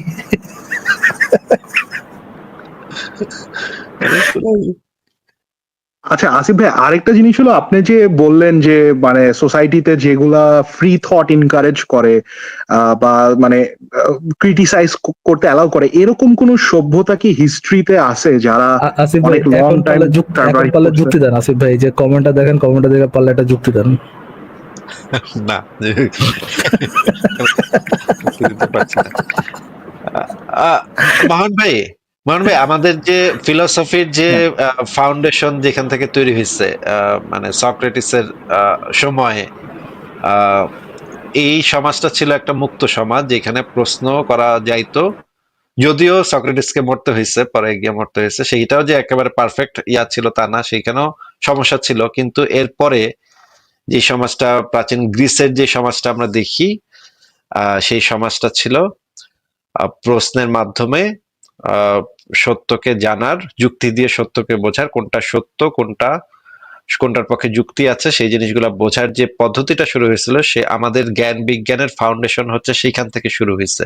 যদিও এটা একদম ঢালাও ভাবে বলা ঠিক না যে আমাদের জ্ঞান বিজ্ঞান মানে শুরু হয়েছে। সিভিলাইজেশন লেভেলে তো ভাইয়া আমার মনে হয় না ছিল, মানে অ্যাজ আ ইন্টায়ার সিভিলাইজেশন তারা খুবই যুক্তিবাদী ছিল, এরকম কোনো হিস্ট্রিতে তো আমার মনে হয় না নজির আছে, but I might be wrong ভাই, আপনি বলতে কিন্তু পারেন আপনি আর যদি কি। এর পরের স্টেপ গুলা ফলো করেন, প্লেটো, মানে সক্রেটিসের শিষ্য প্লেটোর শিষ্য অ্যারিস্টটল, এরা কিন্তু পুরা পৃথিবীর চেহারাটা পরিবর্তন করে দিচ্ছে। জ্ঞান বিজ্ঞানের মানে সমস্ত কিছু কিন্তু ওই অ্যারিস্টটলের ফিলোসফি থেকে মানে বর্তমান যে জ্ঞান বিজ্ঞানের যতগুলা শাখা, যত কিছু, যত পড়ালেখা আমরা করি, সে সমস্ত কিছু কিন্তু অ্যারিস্টটলের ফিলোসফি থেকে ইন্সপায়ার্ড। এবং অ্যারিস্টটল সারা পৃথিবীতে যেই পরিমাণ দাপায় বেড়াইছে, সারা পৃথিবীর জ্ঞান বিজ্ঞানে যেই পরিমাণ দাপায় বেড়াইছে, এখন পর্যন্ত অ্যারিস্টটলের সমপর্যায়ের কোন ফিলোসফার তো বা একজন একজন শিক্ষাবিদ, একজন কোন জায়গায় অ্যারিস্টটলের প্রভাব নাই? আপনি যদি শিক্ষা কাঠামো চিন্তা করেন, কিভাবে মানে মানুষকে পড়াইতে হবে, ফিলোসফি চিন্তা করেন, পদার্থবিজ্ঞান চিন্তা করেন, সমস্ত কাঠামোতে তো অ্যারিস্টটলের ছাপ এখন পর্যন্ত আমাদের সমস্ত শিক্ষা কাঠামোতে অ্যারিস্টটলের ছাপ রয়ে গেছে। আপনি True, তো true. আপনি তো এই জিনিসটার সূচনা তো হয়েছে সক্রেটিস থেকে। সক্রেটিস যদিও তার জীবনে খুব বেশি কিছু করে যেতে পারে নাই, তার থেকে অনেক বেটার কাজ করছে। এবং আমাদের যে রাষ্ট্র কাঠামো, পলিটিক্যাল সিস্টেম, প্লেটোর যে রিপাবলিক বইটা, প্লেটোর রিপাবলিক বইটার Right. মানে গুরুত্ব এত বেশি, আমাদের পুরো পলিটিক্যাল সিস্টেম, আমাদের রাষ্ট্র কাঠামো গড়ে উঠছে সেটার উপরে ভিত্তি করে, অনেকখানি ভিত্তি করে। মানে যদিও প্রিন্সিপাল গুলা দিয়ে গিয়েছে আর কি আমাদেরকে। মূল প্রিন্সিপাল গুলা, ফিলোসফি কিভাবে সমাজে কাজ করবে, ফিলোসফি কিভাবে বিজ্ঞানের জগতে কাজ করবে, এই জিনিসগুলোর মূল সূত্রগুলো আমরা ওই জায়গা থেকে পেয়েছি। এবং এরপর থেকে সেই জিনিসগুলা দিনে দিনে ডেভেলপ করছে। এখন এই ওই সোসাইটিটার কথা যদি আপনি চিন্তা করেন, ওই সোসাইটিটা ধীরে ধীরে মুক্ত হয়েছে, ধীরে ধীরে ধর্মীয় সংস্কার। সক্রেটিসকেও এই ধর্মান্ধদের হাতে মরতে হয়েছে, তাকে বিষ খায় মরতে হয়েছে। কিন্তু তারপরেও আমরা সেইখানে একটা ফিলোসফির একটা দেখতে পাই, মানে তীর্থভূমি আমরা দেখতে পাই, যে সেখানে ফিলোসফির সূচনাটা হয়েছিল। পৃথিবীর যে সমস্ত জায়গাতে এই ধরনের মুক্ত চিন্তার বিকাশ ঘটছে, আপনি দেখবেন যে সভ্যতা হিসেবে বর্তমান সময়ে ইউরোপিয়ান সোসাইটি কিন্তু পুরোপুরি এই গ্রিক ফিলোসফির উপরে মানে প্রায় মানে শতভাগই নির্ভরশীল। মানে Based ইউরোপিয়ান on, পুরা right, based on, হ্যাঁ। হচ্ছে গ্রিক ফিলোসফির উপরে। এবং আপনি যদি ইন্ডিয়ান ফিলোসফির কথা ধরেন, ইন্ডিয়ান ফিলোসফিও কিন্তু অনেকখানি বেসড অন গৌতম বুদ্ধের ফিলোসফির উপরে। আপনি যদি এখনো এই যে মানে ইদানিং কালেও যে মহাত্মা গান্ধী যে অহিংস আন্দোলন করছে, সেটাও কিন্তু গৌতম বুদ্ধের যে অহিংস নীতি সেটার উপর ভিত্তি করে। বা এখন পর্যন্ত আপনি দেখবেন যে ভারতীয় সংবিধানে যে সমস্ত ইয়াগুলা দেয়া আছে, যে জাতপাত প্রথার বিরুদ্ধে, সেগুলো গৌতম বুদ্ধের ফিলোসফির কিছু এদিক সেদিক। এখন আপনি যদি এই রকমের একটা সোসাইটি চিন্তা করেন, যে সোসাইটিটা হবে প্রগতিশীল এবং মানবিক, তাহলে তো আপনার সেইখানেই যাইতে হবে। মুক্ত চিন্তার বিকাশের সাথে তো এটা সরাসরি সম্পর্কিত। রাইট, কিন্তু ভাইয়া মানে যখন এইথিজমকে আমরা মানে সেন্ট্রালাইজ করি বা বিশ্বাসহীনতা বা ফেইথ বেসড আমরা যদি না থাকি, তাহলে তো এখানে অনেক এক্সাম্পল আছে। যেমন হিটলার, সে তো মানে একটা নিহিলিস্টিক ওয়ার্ল্ড ভিউ হোল্ড করতো, ঠিক না? সে তো লাখ লাখ মানুষ হত্যা করছে। না না, এটা এগুলো ভুল কথা ভাই, এগুলো ভুল কথা ভাই। যা আমি জার্মানিতে থাকি, যা আমি মাইন ক্যাম্প পড়ছি, এবং জার্মানির যে নাৎসি বাহিনীর যে, আচ্ছা নাৎসি বাহিনীর ইয়াটাই আমি দেখাই আপনাকে। নাৎসি বাহিনীর যে বেলটা ছিল, বেলটার উপরে কি লেখা থাকতো আপনি জানেন ভাই? না, I'm not really sure, but আমি একটা ভিডিওতে দেখছিলাম। এগুলা ভুলভাল কথা বলে, এগুলো মিথ্যা কথা বলে। আমি একটু দেখাচ্ছি, দেখেন তো। জার্মান ভাষা, সোভিয়েত ইউনিয়নেও তো মানে এথিস্ট বেসড রিপাবলিক তারা, বা মানে সোভিয়েত ইউনিয়নের পরে যাচ্ছে, আগে হিটলারটা শেষ করি। আসিফ ভাই, আপনি কি জানেন হিটলারের ফেভারিট ধর্ম কি ছিল? ইসলাম ছিল, মোহাম্মদ ছিল হিটলারের অন্যতম ফেভারিট পার্সন। মামুন ভাই, আমরা সেগুলো আস্তে আস্তে আসতেছি, আপনি একটু দেখেন। তারপরে দেখার পর এই টাইপের কথা, যে হিটলার ছিল নাস্তিক, হিটলার ছিল নিহিলিস্ট, এগুলা ভাই একদম এই যে প্যারাডক্সিক্যাল সাজিদ বইয়ের মানে চুনাহাগা লেভেলের একদম মানে বক্তব্য। মানে এগুলা হাসাহাসি শুরু করতে হয় এগুলো শুনলে। দেখেন, মাইন ক্যাম্প বই থেকে দেখাচ্ছি আমরা, ইংরেজি অনুবাদটা দেখেন। এটা পাবেন আপনি মাইন ক্যাম্প বইতে, translated into English by James Murphy, page number 59। এখানে যে জিনিসটা বলা আছে দেখেন, and so I believe today that my conduct is in accordance with the will of the Almighty Creator. In standing ground against the Jew, I am defending the hard work of the Lord. handiwork. Sorry. আচ্ছা, এরপর আমি এই লেখাগুলো কি আস্থা রাখা যায়? কারণ আপনি একটু খেয়াল করেন, এটার পেজ নাম্বারটাই হচ্ছে গিয়ে 69। এই পেজে কি কোনো ভরসা রাখা যায়? 59 ভাই 59 পেজটা সরি ঠিক সরি আছে। সরি, আমার ডার্টি মাইন্ড ওদিকে নিয়ে গেছে, সরি, আমার ভুল হয়ে গেছে, আমাকে ক্ষমা করে দেন। আচ্ছা, এটার 307 নম্বর পৃষ্ঠাতে কি লেখা আছে আমরা পড়ি, দেখেন। যিশু হুম। ইহুদিদের ব্যাপারে তার মনোভাব গুপ্ত করেননি এবং প্রয়োজনে তিনি তাদের চাপকে প্রভুর জমিন থেকে বিতাড়িত করেছেন। এই মানবতার শত্রুদের, যারা ধর্মকে ব্যবসা ছাড়া অন্য কিছু বিবেচনা করেনি, এর বিনিময়ে খ্রিস্টকে ক্রুশে বিদ্ধ করে হত্যা করেছিল তারা। আর এখন আমাদের বর্তমানের খ্রিস্টান রাজনৈতিক দলগুলো নিজেদের নিচে নামিয়ে ইহুদিদের কাছ থেকে ভোট ভিক্ষা করেন, আর পরে এই নাস্তিক্যবাদী ইহুদিদের সাথে নিজেদের রাজনীতি মিশিয়ে নেন আর নিজের দেশের সাথে বেইমানি করেন। এটা হচ্ছে হিটলার ইহুদিদের সম্পর্কে বলতেছে, তাদেরকে নাস্তিক্যবাদী আখ্যা দিয়ে তাদেরকে গালিগালাজ করতেছে। মানে অদ্ভুত কথা ভাই, অদ্ভুত কথা এগুলা, যে হিটলার এই টাইপের মানে কথা কেমনে মানুষ বলে, এটাই না আমি বুঝি না।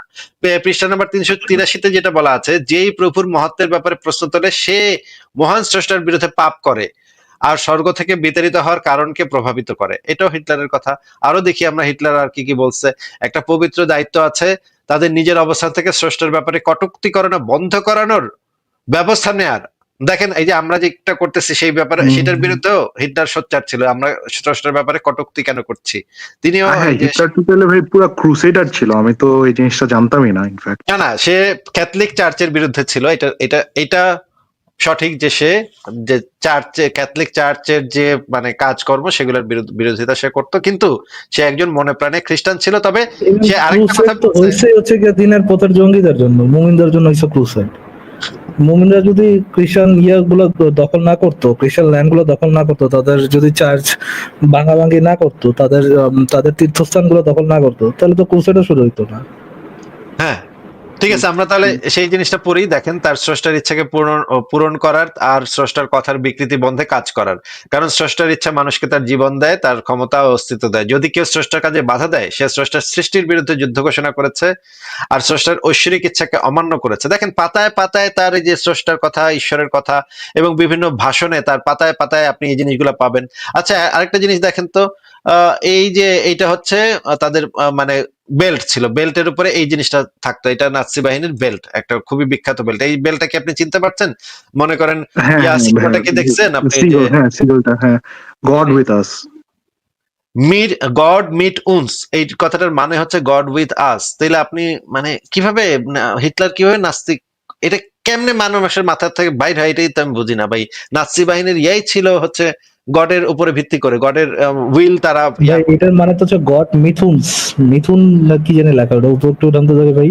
মিট উনস। ওই যে মিথুনস, মিথুন গড উইথ আস।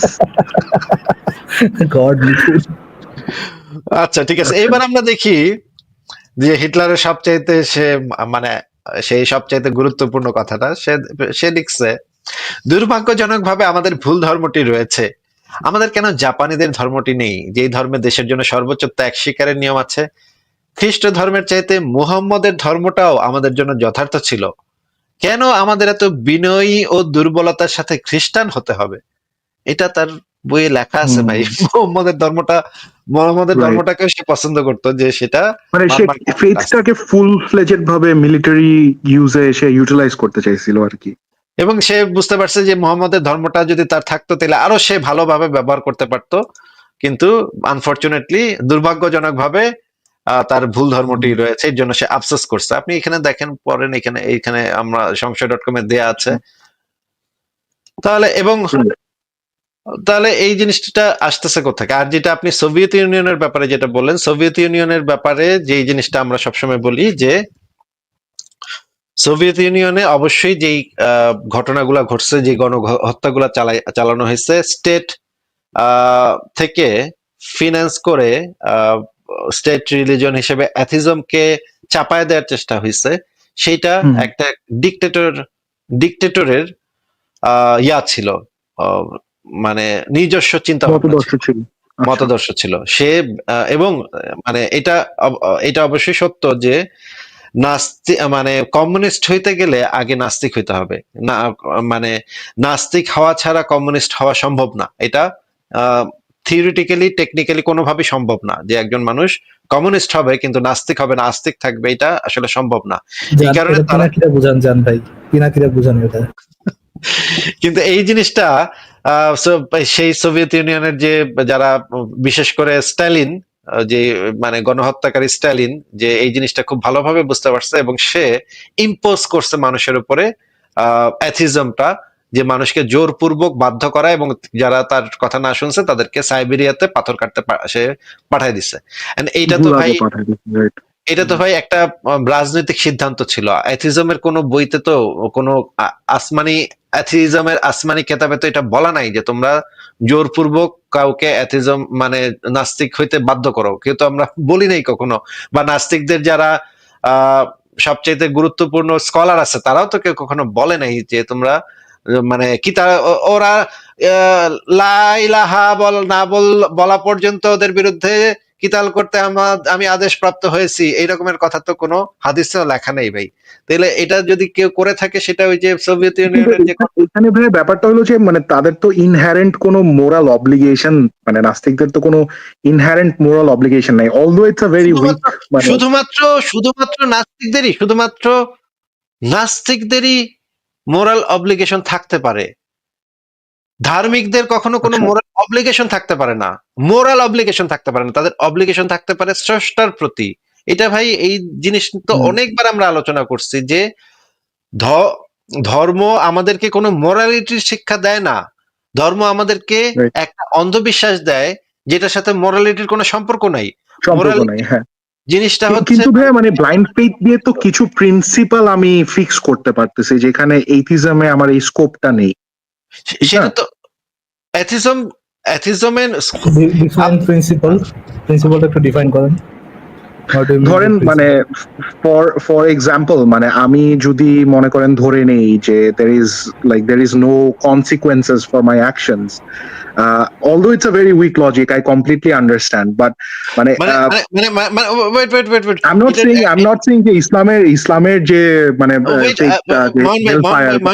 মোহন ভাই, এইটা করলে এটার একটা কনসিকুয়েন্স আছে, সেইটার উপরে ভিত্তি করে আমি যদি এই কাজটা এখন করব কি করব না সেটা আমি ডিসিশনটা নেই, তাহলে তো এটা কোনো মোরালিটির কোনো সংজ্ঞার ভিতরেই তো এটা পড়লো না। এটা তো আমি একটা কনসিকুয়েন্স হবে দেখে সেটা করতেছি না, সেটা তো মোরাল, আমি তো মোরাল শিক্ষাটাই লাভ করলাম না সেখান থেকে। মানে এটা একটা ট্রানজাকশনাল হয়ে গেল, বাট স্টিল একটা সেফটি নেট কি ভাইয়া করা যায় না, মানে through some sort of modified blind faith?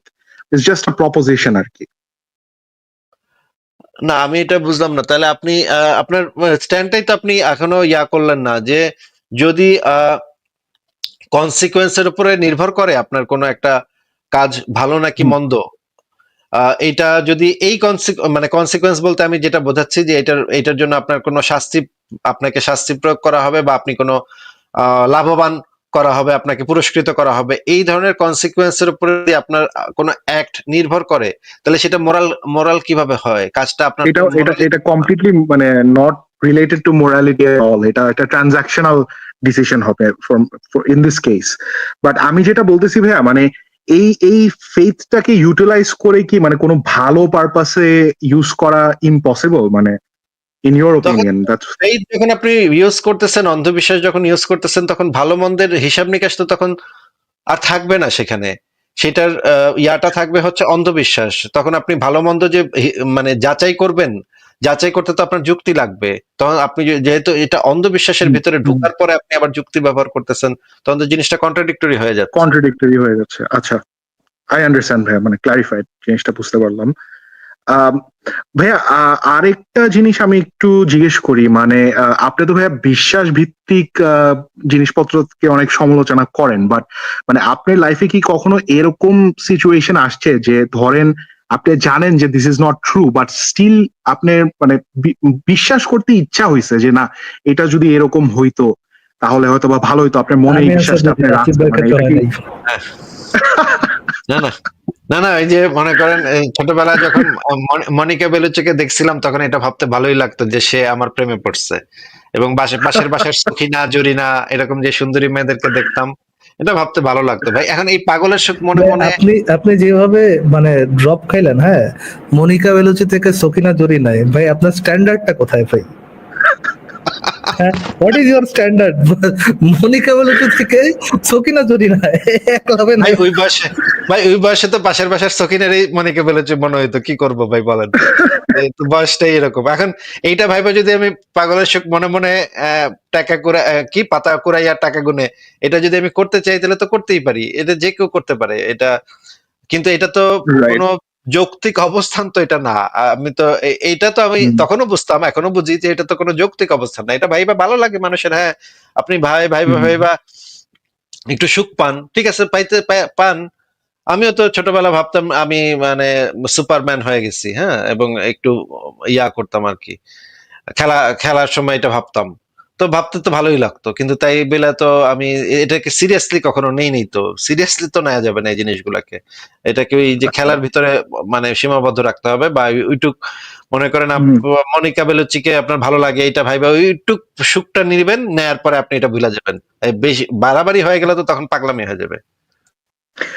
ভাইয়া মানে ধর্ম তো নানান সময়ে নানান ধর্ম এসে আমাদের সোসাইটিতে কিছুটা হইলেও মানে লজ এন্ড রেগুলেশনস ইন্ট্রোডিউস করছে, তো হিস্টোরিক্যালি স্পিকিং মানে না, হ্যাঁ, ধর্ম হ্যাঁ ভাইয়া। কখনো এই জিনিসগুলা, ধর্মগুলা যেই কাজটা করা দরকার ছিল, মানে সক্রেটিসের যে ইয়াটা ছিল, মানুষ পাপ কেন করে এই বিষয়ে সক্রেটিসের একটা কথা আছে যে মানুষ পাপ করে হচ্ছে জ্ঞানের অভাবের কারণে। এভাবে। মানুষের যে হুম, হুম। আহ মানুষকে যদি এই জিনিসটা, যদি আগে থেকে যদি এই জিনিসটা বোঝানো যাইতো যে কেন মানুষের আহ এই জিনিসগুলো আরো বেশি ভাবে জানা দরকার, এই জিনিসগুলো সম্পর্কে জ্ঞান অর্জন করা দরকার, জ্ঞান ভিত্তিক একটা সোসাইটি যদি গড়ে উঠতো, তাহলে সেই সমাজটা এর থেকে অনেক অনেক বেটার হইতো। যে বেটার সমাজটা এখন আমরা দেখতে পাচ্ছি ইউরোপের অনেকগুলা দেশে, জ্ঞান ভিত্তিক সমাজ। আমি এটা মনে করি না যে ধর্ম মানুষকে রুলস এন্ড রেগুলেশনস এর মধ্যে আনছে, বরঞ্চ ধর্ম মানুষের ভিতরে এক ধরনের কর্তৃত্ব করছে, এক ধরনের ডিক্টেটরশিপ চালাইছে, এবং ভয় ভীতি দেখায়, ভয় ভীতি লোভ লালসা এগুলা দেখায় মানুষের ভিতরে যেই আহ, ভালো চর্চাগুলা ছিল সেই ভালো চর্চাগুলাকে নষ্ট করছে। এইটাকে আমি কোনো অবস্থাতেই এই ল অ্যান্ড অর্ডার এগুলা আমি মনে করি না ভাই। এটা মানে নিয়ে দীর্ঘ সমাজের আলোচনা। সংস্কারের ক্ষেত্রে ধর্ম কোনো ধরনেরই ভূমিকা রাখে নাই ভাইয়া আপনার মতামতে ঐতিহাসিক ভাবে? ধর্ম কখনোই অন্ধবিশ্বাস কখনোই সমাজ সংস্কারের ক্ষেত্রে ভূমিকা রাখছে এই জিনিসটা আমি স্বীকার করব না। আমাকে আপনার দেখাইতে হবে কোন জায়গাটাতে এটা করছে। আমি যেটা মনে করি যে শুধুমাত্র ফিলোসফি বা জ্ঞান, এই জ্ঞানই সমাজ সংস্কারে সবচেয়ে বড় বড় ভূমিকাগুলো রাখছে। যখন আমরা বুঝতে পারছি জিনিসটা সম্পর্কে, জিনিসটার কারণ কার্যকারণ এবং ঐতিহাসিক ভাবে কেন এই ঘটনাটা ঘটা উচিত, এই ডিসিশনটাতে কেন আমাদের যাওয়া উচিত, এই রকমের ডিসিশন যখন আমরা নিয়েছি তখনই শুধুমাত্র সমাজের সংস্কার ঘটেছে। সমাজের সংস্কার কখনো অন্ধবিশ্বাসের মাধ্যমে ঘটা সম্ভব, যদি সেটা সংস্কার কিছু ঘটেও সেটাকে আমি পজিটিভ কোনো সংস্কার ধরতে পারি না, সেটা অন্ধবিশ্বাসের মাধ্যমে ঘটছে। মানে সমাজের রিয়েল কোনো ভ্যালু অ্যাড করতেছে না ইন ইউর ওপিনিয়ন, মানে যদিও এটা হয়তো একটা টেম্পোরারি গ্র্যাটিফিকেশন, বাট আপনার মতামতে এটা কোনো রিয়েল ভ্যালু অ্যাড করতেছে না আমাদের সমাজে, নাকি ভাইয়া? হ্যাঁ, ওইটা আবার আরেকটা অন্ধবিশ্বাস এসে ওইটাকে আবার সরা ফেলবে। ওইটা কোনো স্টেবল কোনো, আমরা যতক্ষণ পর্যন্ত একটা জিনিস ভালোভাবে, যেমন ধরেন আমি যেটা পড়ালেখাই আপনি যদি করেন, একটা জিনিস যদি আপনি ভালোভাবে And as a member of Afsos League, I am anti সংস্কার। হ্যাঁ, আচ্ছা, ফারাজ ভাই মনে করেন আমি পরীক্ষা দিতে গেছি, হ্যাঁ, আমি একটা জিনিস পিথাগোরাসের উপপাদ্যটা আমি খুব ভালোভাবে বুঝছি, আমি জানি যে পিথাগোরাসের উপপাদ্য কিভাবে কাজ করে। আমি কিন্তু পিথাগোরাসের উপপাদ্যের উপরে যেই প্রশ্নই আসুক আমি লেখা করে দিতে পারবো। আর যদি আমি পরীক্ষা হলে গিয়ে পিথাগোরাসের উপপাদ্য পারি না, পাশের বেঞ্চি থেকে একজন লিখতেছে বা সে কিছু একটা ক্যালকুলেশন করছে, শেষ লাইনটা দেখে আমি লিখে দিলাম, আমি জানি না প্রসিডিউরটা কি ওইটা করার, ওই মানে ম্যাথমেটিক্যাল প্রবলেমটা সলভ করার প্রসিডিউরটা কি আমি জানি না, কিন্তু আমি অ্যান্সারটা জানি, ওই অ্যান্সারটা পট করে দেখে মেরে দিলাম, আমার খাতার ভিতরে মেরে দিলাম।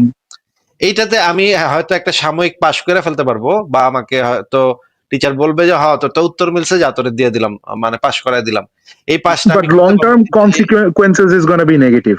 এই পাশটার কোনো মূল্য আমার কাছে নাই। আমার কাছে মূল্য আছে যে আমি যদি ওই জিনিসটা মানে পুরাটা শিখতাম যে ওই প্রসিডিওরটা কি, কেন এই লাইনের পরে এই লাইন আসলো, এই ক্যালকুলেশনের পরে এই ক্যালকুলেশনটা কেন আসলো। ফর এক্সাম্পল আসিফ ভাই, এই জন্য মানে বঙ্গভূমিরা আর কি সেকুলারিজমের ইয়েটা জানে না, সেকুলারিজমটা কেন দরকার সমাজে এই জিনিসটা জানে না আর কি। হ্যাঁ, এমনকি যদি এরকম হয় যে আমি পাশের এবং মানে এই জন্যই বঙ্গভূমিরা একই সাথে বাক স্বাধীনতা এবং ব্লাসফেমি আইন দুইটাই একসাথে চায়, দুইটাই ভাই সাইমultaneously একই সাথে চায়। ভাই তারা খিলাফত চাবে, ভাই। কিন্তু জায়নিস্টরা জায়ন স্টেট চাইলে তখন সমস্যা। ফারাজ ভাই, মামুন ভাই, আমি একটা কথা বলি যে মনে করেন পাশের টেবিলে যে বসে আছে তার খাতার অঙ্কের উত্তর দেখে আপনি বেশি নাম্বার পাইলেন, কিন্তু পড়ালেখা কইরা আপনি যে আরেকটা পরীক্ষা দিচ্ছেন, পড়ালেখা করে দিচ্ছেন, বুঝে দিচ্ছেন, ওইটা তো কম নাম্বার পাইলেন, ওইটাতে বেশি নাম্বার আপনি তুলতে পারলেন না। আমার কাছে যে যেটা আপনি বুঝে শুনা পড়ে দিচ্ছেন কম নাম্বার পাইছেন, সেটার ভ্যালু বেশি, যেটা আপনি Right. যদিও এটাতে বেশি নাম্বার পাইছেন, ওইটাতে আপনি ফার্স্ট হয়েছেন, কিন্তু ওইটা আপনি পয়রা দেন, এটা আপনি কিছু বুঝেনি না, এখানে খালি উত্তরটা বসায় দিচ্ছেন। এইটাও ওইটা আমার কোনো মানে লং টার্ম ভ্যালু আমার ওইটা নাই ভাইয়া, মানে আমি অল্প বুঝলেও আমি যদি বুঝা করি ওইটা আমাকে একটা লং টার্মে আমাকে একটা ভ্যালু দিচ্ছে আর কি। হ্যাঁ, আমি এটাই বোঝাতে চাচ্ছি যে এটার কোনো ভ্যালু নেই আসলে, এটা একটা ভ্যালুলেস। যদি এটাতে মনে করেন অনেক মানুষের অধিকার সংরক্ষিত হইলো, তাতেও এটার কোনো ভ্যালু নেই, কারণ আমি তো বুঝিই নাই বিষয়টা এটা কি। রাইট, কিন্তু ভাইয়া সবাই কি হাতে ধইরা ধইরা বুঝানোটা কি আদৌ সম্ভব? মানে এটা কি হয় সমাজে? না, সবাইকে ধরে ধরে বোঝানোটা তো সম্ভব না, কিন্তু আমরা যেন এই জিনিসটা একটা জ্ঞান হচ্ছে যে মানব জ্ঞান বলে একটা কথা আছে, বা এটাকে মানে কমিউনিটি, একটা কমিউনিটি, হোল কমিউনিটিরও আলাদা একটা জ্ঞান আছে। হ্যাঁ, মানে মনে করেন আমার ইন্ডিভিজুয়াল একটা জ্ঞান আছে, আবার আমার কমিউনিটির একটা সামগ্রিক জ্ঞান আছে। আমার মনে হয় যে এটা আমি যেটা আলোচনাটা করছি সেটা আমার ইন্ডিভিজুয়াল জ্ঞানের আলোচনা করতেছি না, এটা হচ্ছে আমার মানে সমাজের যে জ্ঞান বা সমাজের যে চেতনা, সেটার কথা আমি বলতে চাচ্ছি, যে সমাজের চেতনাটা ওই দিকে সবসময় থাকতে হবে, বুঝে শুনা ওই ডিসিশনে কালেকটিভলি, মানে জিনিসটা হ্যাঁ, কালেকটিভলি বলতেছেন আর কি। আচ্ছা আচ্ছা, বুঝতে পারছি ভাইয়া। আচ্ছা ভাইয়া, it's been a very nice conversation. আপনার সাথে প্রগ্রেসিভ কথা বলতে ভালোই লাগে আর কি। মানে সবাই তো আসলে রিলিজন মানে ধর্ম নিয়ে এই কাটাকাটি আছে নাকি না এগুলা নিয়ে পড়ে থাকে, but YONO out of the box এইসব কথাবার্তা বলতে আপনার সাথে ভালোই লাগে অ্যাকচুয়ালি আমার। ওই কথাগুলো বলা দরকার ভাই, ওই কথাগুলো বলা দরকার, বারবার আলোচনা করা দরকার। এই কাটাকাটি মারামারি এগুলো আমাদের ইম্পর্টেন্ট, কারণ হচ্ছে গিয়ে সব ধরনের কথাবার্তাই হোক আমাদের, এবং এই জন্য আমি সবসময় বলি যে আপনারাও লাইভ শুরু করেন, আপনারাও আপনাদের মতো করে বলা শুরু করেন, কথাবার্তা বলেন, যুক্তিতর্ক করেন। এই সংস্কৃতিটা যদি আমরা তৈরি করতে পারতাম যে একজনের বিরুদ্ধে আরেকজন যুক্তি উপস্থাপন করতেছে, তাহলে মনে হয় ভালো হইতো। ঠিক আছে মামুন ভাই, তাহলে কি আজকে আপনাকে বিদায় জানাবো? হ্যাঁ ভাইয়া, thank you so much for your time. আচ্ছা ভাইয়া, একটা ছোট আরেকটা কোয়েশ্চেন করি। মানে মোহাম্মদ কি ভাইয়া গ্রুপিস একসেপ্ট করতো? মানে গ্রুপিস মানে ওই যে ফ্যান মেয়েরা যদি নিজেকে দিয়ে দিত আউটসাইড হিজ ম্যারেজেস, সে কি এরকম ধরনের অফার্স একসেপ্ট করতো, মানে গ্রুপি গার্লস? এরকম অ্যাকসেপ্ট করতে হয়, এরকম আছে। মানে রকস্টাররা যেরকম ব্যাক স্টেজে গ্রুপিস নিয়ে গ্রুপ সেক্স করে, এরকম কিছু একটা তার মধ্যে ছিল নাকি ভাইয়া? ভালো নাম দিয়েছেন তো, আমি এটা নোট করে রাখলাম। আমি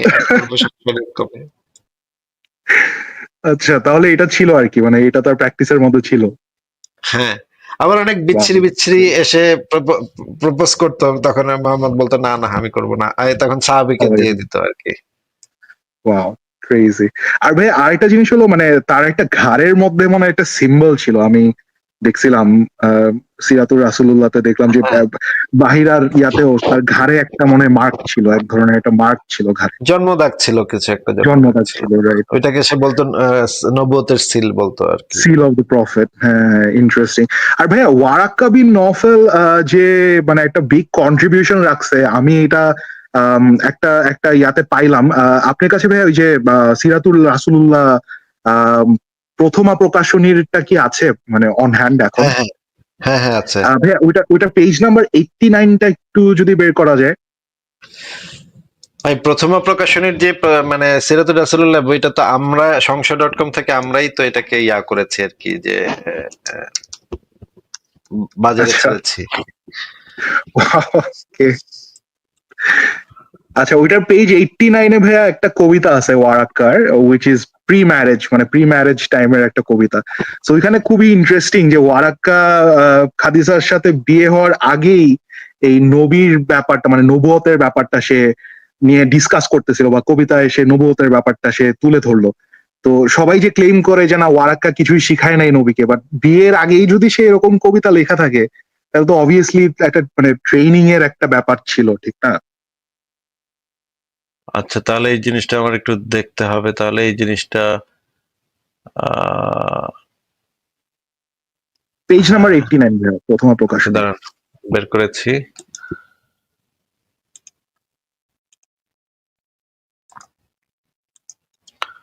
লোড হচ্ছে, একটু টাইম দেন।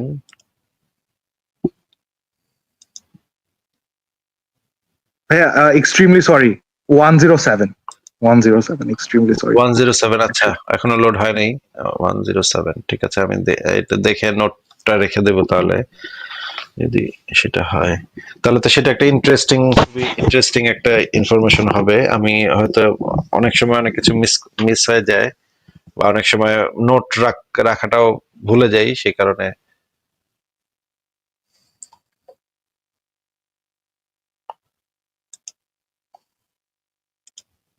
এটা দেখে মনে হলো যে আপনাকে একটা মানে ইনফর্ম করি আর কি বিষয়টা, যে এখানে একটা ব্যাপার আছে, একটু দেখেন আপনি। আচ্ছা, এটা তো লোড হচ্ছে না, ঠিক আছে, আমি আরেক জায়গা থেকে বের করতেছি। আরেক জায়গাতেও আছে এটা। আহ, হ্যাঁ, এটা লোড হয়ে গেছে। 107 নম্বর পেজ ভাইয়া।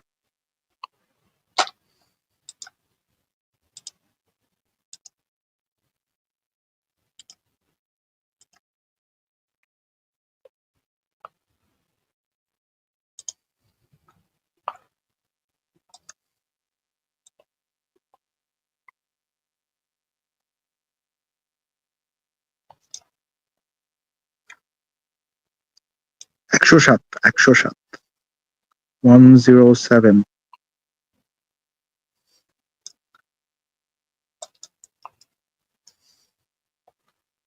হ্যাঁ, এই যে এই কবিতাটার কথা বলছেন। ইয়াস, ইয়াস, এই কবিতাটা ভাইয়া। তো যদি দেখেন এটা কিন্তু তার মানে বিয়ের আগের ঘটনা, মানে বিয়ের আগে খাদিজার সাথে একটা কথোপকথন মনে হলো আমার কাছে আর কি। আচ্ছা, ঠিক আছে, এই জিনিসটা আমি নোট করে রাখলাম। আমি এই জিনিসটা পরে একটু করে দেখবো। ঠিক আছে, আমি Sure. থ্যাংক ইউ মোহন ভাই। আমি এই জিনিসটা পরে চেক করে দেখবো, এবং পরে আমি আমার সংশয়.com এই জিনিসটা ঢুকায় ফেলবো তাহলে।